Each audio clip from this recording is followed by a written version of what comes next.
Hello to all the young people and all of you who are young at heart.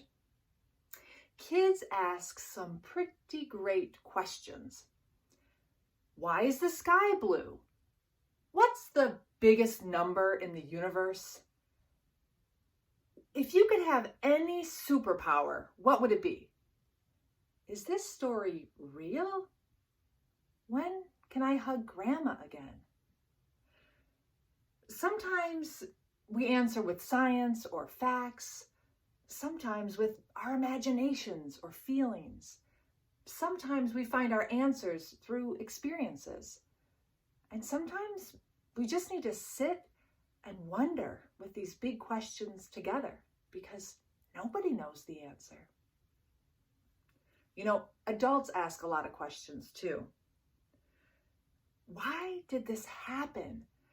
What does it all mean? What's going to happen next? What should I do? How can I help? Even Jesus asked God, why? Throughout the New Testament, people are often asking Jesus questions.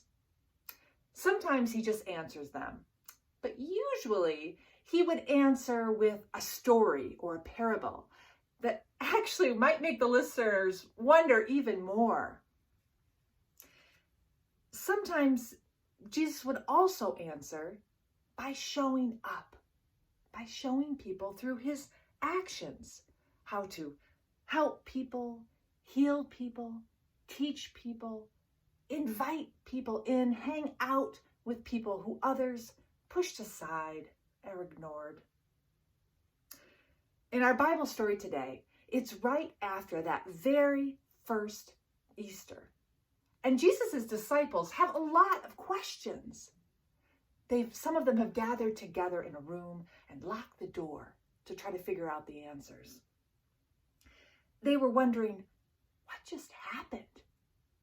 Are we safe? Are the soldiers going to come and arrest us because we're friends of Jesus? What do we do next? Now, as the disciples huddled together waiting to figure out those answers, Jesus showed up. And you know what he said? Be at peace. Don't worry about those worries and questions. He said, peace be with you. And he told them just what to do next. Show up. He said, God is with you. God's Spirit is here. You can go show up. Forgive one another. Heal one another. Teach one another. Take care of one another. Hang out with those folks who society is pushing to the side. And when there was another disciple, Thomas, who didn't get to be in the first meeting and see Jesus, and Thomas said, wait a minute, I still have questions. I want to see Jesus to get my answers. Jesus showed up again for Thomas and his questions. Jesus keeps showing up and keeps answering our questions too.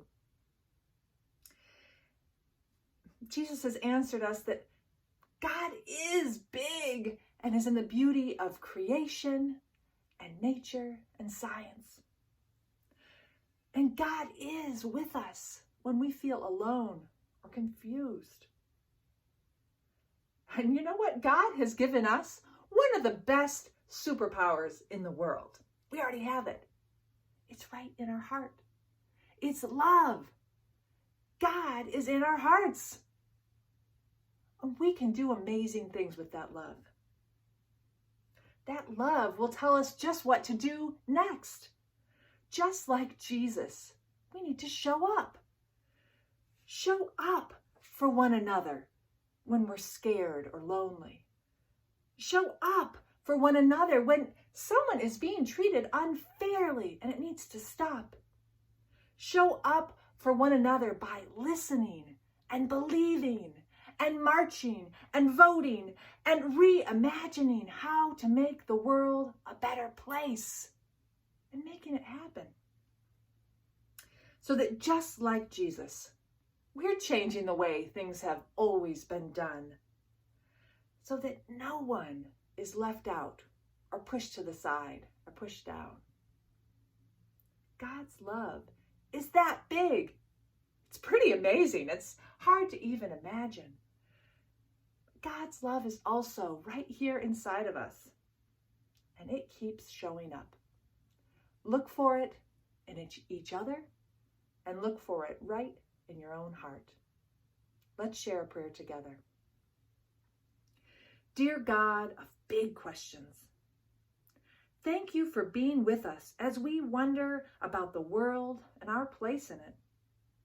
Thank you for always showing up for us, and help us to show up for each other too. Amen. As Jesus said to those disciples, and as we say to each other each week, peace be with you.